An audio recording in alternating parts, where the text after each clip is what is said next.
You find they're more patient than other customers? More patient, more forgiving in a way. And so they're a great resource because they love being first in.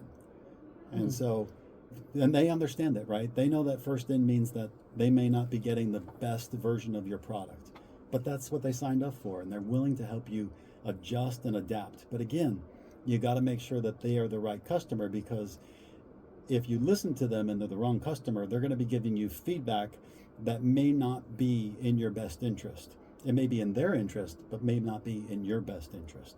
Okay, so we got to be able to have a little discernment in that feedback loop and make sure it's not putting us in a downward spiral. Exactly. And the problem is, unless you're on top of it, you're not going to know whether or not someone's checking the boxes or not. A lot of entrepreneurs with limited experience and a limited education, every customer is a good customer. And then they fall into this trap of, well, this is what my customers look like.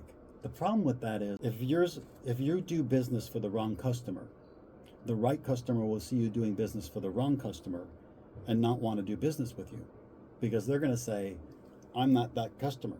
That's not what I value. I see who you do business with, and that's not me. So you run the risk of, when you're working with the wrong customer, of keeping that customer as your final customer. That could be a slippery slope. A very slippery slope. And I know I've had customers in the past that were really cheap beat us over on the price on the front end. Yeah.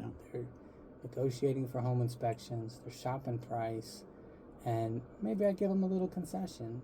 But at the end of the day, those can be some of the pickiest customers in the world, and just hard to please later on. It's like, you beat me up over the price, and now you're, being unreasonable with your expectations. Yeah. How do I deal with both of these things? So I found, not every customer is a good customer, right.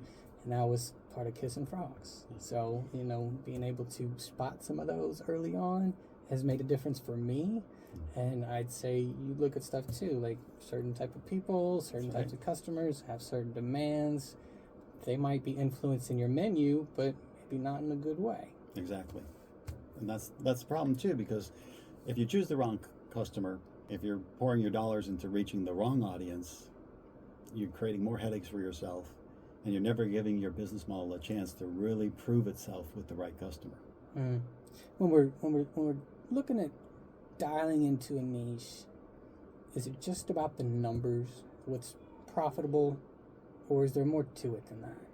Well, all a business model is about being profitable. I say many times, just because your doors are open and your lights are on doesn't mean that your business model works. So that can be confusing, because we can be generating enough revenue to keep the doors open and the lights on, but not actually making a margin.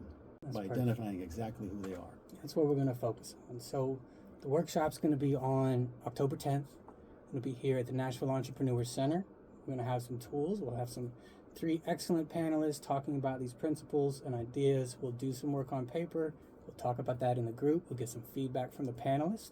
And you're invited. We hope you're going to be there.